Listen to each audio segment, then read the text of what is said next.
Quitting smoking is supposed to be the hardest thing a human can do. According to the internet, it's harder than climbing Everest, learning Mandarin, or assembling IKEA furniture without swearing. And yet, billions of people have done it. So maybe, and I'm just throwing this out there, maybe it's not that hard. Maybe the reason people think quitting is impossible is because they're told, over and over again, that it is. The truth is, cigarettes don't hold some mystical power over your soul. Nicotine isn't Voldemort. It's a tiny chemical that tricks your brain into thinking you need it, and then gets confused when you stop giving it attention. And the industry loves that confusion, because the more terrifying they make quitting sound, the longer you stay hooked. People act like putting down a cigarette is a 12-step spiritual journey requiring 3 therapists and a mountain retreat. But in reality, quitting smoking is really simple. You stop putting nicotine in your body and your body stops needing it. It's not magic, it's biology. The hard part isn't quitting, it's unlearning the story that quitting is impossible. Here's the thing. Nobody is born believing quitting is hard. Nobody crawls out of the womb clutching a Marlboro and crying about cravings. That belief is taught, and usually by people who tried to quit once, failed, and decided to blame nicotine's grip instead of their own mindset. It's easier to believe you're powerless than to admit you just didn't have the right approach. Then there's the marketing machine.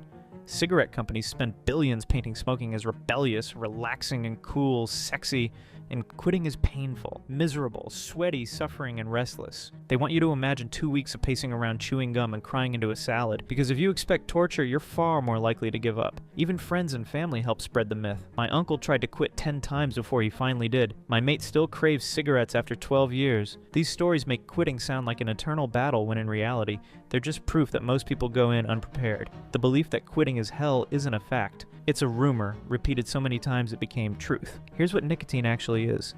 A short-acting stimulant with a withdrawal period so brief you could sleep through most of it. Within 48 hours of your last cigarette, nearly all nicotine is gone from your body. The so-called cravings that follow aren't your body begging for it. They're just tiny mental blips caused by habit and routine. Nicotine doesn't rewire your brain into a helpless addict. It simply attaches itself to receptors that, once unoccupied, quickly readjust. You don't need months of detox, special teas, or Himalayan breathing rituals. You just need to not smoke. Your body does the rest. The withdrawal process is less dramatic than caffeine withdrawal and significantly shorter than recovering from a hangover. But because smokers are told for years that they're addicted, they interpret every little urge as a life-threatening crisis. In reality, those urges are nothing more than echoes of repetition, the same reason your hand instinctively checks your pocket for your phone. The chemical part of quitting is over in days. What lingers is the story you tell yourself about what those urges mean. The word quit makes it sound like you're losing something, like you're giving up a comforting friend or abandoning a coping mechanism. But what if you flip the script? You're not quitting smoking. You're firing it. You're upgrading your operating system. You're deleting a glitchy, expensive app that's been draining your battery and charging you $15 a day for the privilege. Think about it. Smokers don't gain anything non-smokers don't already have. Cigarettes don't calm you, they remove the agitation they cause in the first place. They don't give you a break. They interrupt your day so you can stand outside in the rain. Once you stop, you realize you never needed them. This mental shift is crucial because your brain follows the story you give it. If quitting feels like a punishment, you'll resist it. But if it's a promotion, a level up, you'll chase it. You're not walking away from something good. You're walking towards a version of yourself that smells better, breathes easier, and lives longer. That's not quitting, that's winning. Here's a fact most people don't know. If you can make it through the first 72 hours, you've already beaten nicotine. After 3 days, withdrawal isn't happening to you anymore. You're just dealing with habit residue.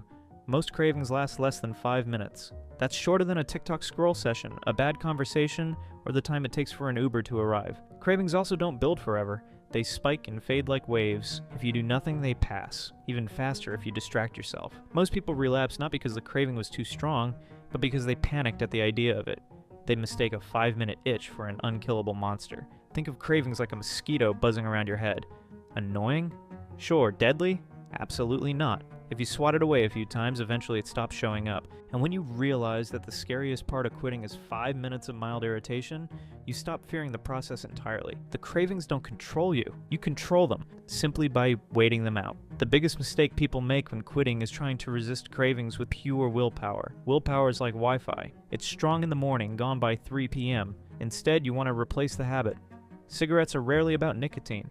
They're about the ritual, the morning smoke, the stress smoke, the I'm bored smoke. Replace the ritual and the urge evaporates. If you usually smoke after meals, replace it with a walk, a mint, or texting a friend. If you light up during stress, swap it for deep breathing or clenching a stress ball. Your brain doesn't care what the replacement is. It just wants the pattern.